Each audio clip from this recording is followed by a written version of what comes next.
नहीं है। अरे तुम्हें तो किसी राजा की महारानी होना चाहिए। राजन, मैं तुम्हारे कहने का मतलब नहीं समझी। तुम मैं यही कह रहा हूँ कि तुम धीमर राज की पुत्री होकर और इस प्रकार से तुम्हें ईश्वर ने सुंदरता दी है कि आज एक कहा गया है कि कीचड़ में कमल उत्पन्न हुआ है। अरे तुम्हें तो किसी राजा महाराजा की पत्नी होना चाहिए। तुम इस लायक हो, तुम्हारा इस लायक है। और कहीं जो धीवर राज गया था बाजार में मछलियां बेचने, आज वो अपने घर को आया तो देखा कि अरे ये कोई परदेशी हमारी पुत्री से बात कर रहा है। जिसे आया देखा क्रोध आ गया उस। अरे वाह, आज हम मछलियों को पकड़कर बाजार में बेचने गए थे, घाट पर अपनी पुत्री को करके गए थे, लेकिन आवाज आ रही है, ऐसा लग रहा है कोई व्यक्ति है जो हमारी पुत्री को मीठी मीठी बातों में उलझा रहा है। चलकर देखना चाहिए। लेकिन जैसे धीवर राज ने देखा उस परदेशी को, अपनी पुत्री सत्यवती को, अरे वाह, जरा हमको देख लीजिए। हम कौन है जिसको देख रहे हो आंखें फाड़ फाड़ कर? उसके हम बाप हैं। क्या ये तुम्हारी पुत्री है? हाँ, और क्या इसको अनाथ समझ रहे थे? हमारी टांगे तोड़ देंगे। और सुनो क्या श्री, हाँ, इन्हें क्यों डांट रहे हो? इन्होंने अभी कुछ नहीं किया है।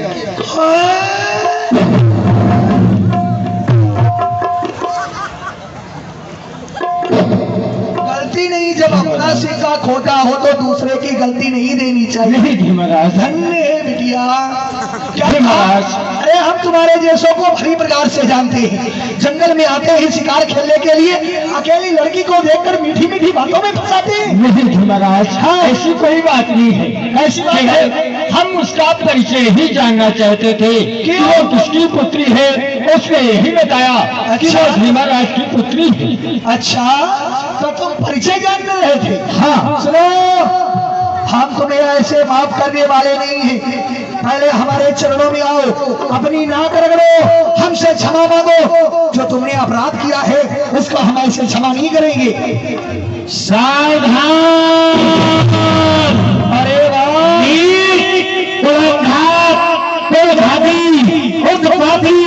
ऐसे शब्द निकालते हुए तुम्हें लज्जा नहीं आती? अबे एक का चोरी दूसरे सीना चोरी।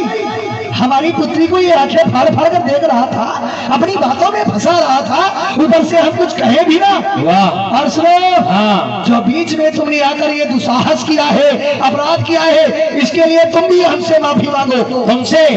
जानते नहीं ये किसका राज है और हम किसकी प्रजा है।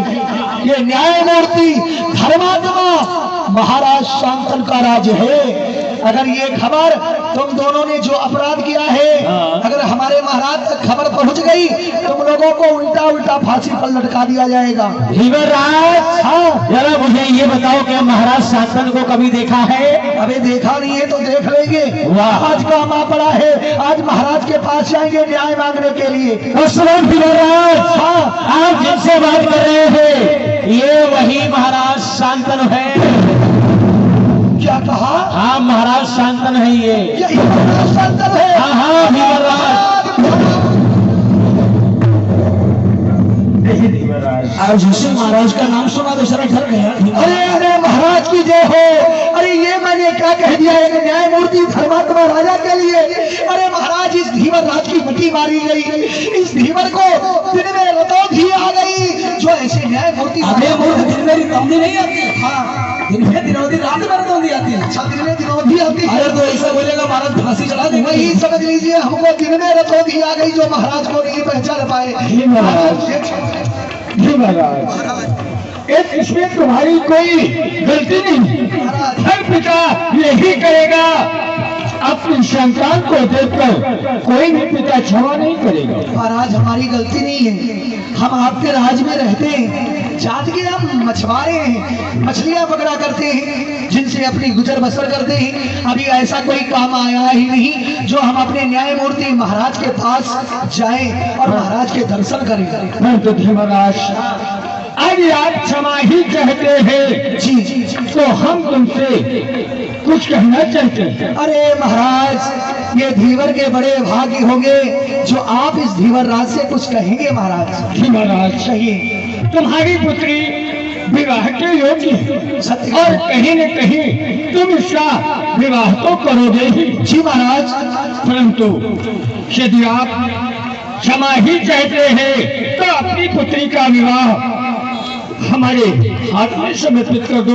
मैं तुम्हारी पुत्री के साथ में विवाह करना चाहता हूँ। आप हमारी पुत्री से विवाह करना चाहते हैं? अरे महाराज, हम आपकी ही प्रतीक्षा कर रहे थे, आपकी ही बात निहार रहे थे, क्योंकि हमारी पुत्री का विवाह पुत्री के भाग्य में राजयोग लिखा है, इसलिए हम किसी राजा की ही तलाश कर रहे थे। लेकिन महाराज, इस भारतवर्ष में आपके सिवा कोई राजा नहीं है, इसलिए हम आपकी ही प्रतीक्षा कर रहे थे कि कब आए। महाराज, हम अपनी पुत्री का विवाह करने के लिए तैयार हैं। ठीक है धर्मराज, हाँ महाराज। तो आप अपनी पुत्री का विवाह हमारे साथ में कर दीजिए। जी। क्योंकि हाथ जोड़ी कहने लगा, महाराज, अरे काश राज सभी को कन्या को कर लीजिए, इनको शर्त है। महाराज, अरे हमारी पुत्री के भी बड़े भाग्य होंगे जो एक राजा के साथ में हम अपनी पुत्री का विवाह करेंगे। महाराज, हम अपनी पुत्री का विवाह तुम्हारे साथ करने के लिए तैयार हैं, किंतु हमारी एक छोटी सी शर्त है। महाराज महाराज, महाराज, किंतु वह तुम्हारी कौन सी शर्त है? महाराज, शर्त हमारी ये है कि मेरी उस कन्या के द्वारा जो पुत्र रत्न सुकुमारी हो, वही इस भारत के कुल का दायित्वपूर्ण अधिकारी हो।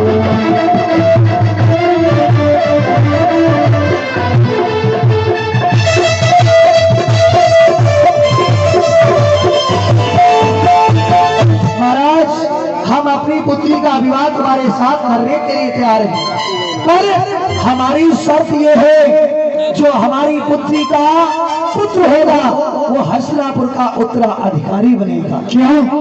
जो तुम्हारी पुत्री से पुत्र होगा वह हस्तिनापुर का उत्तराधिकारी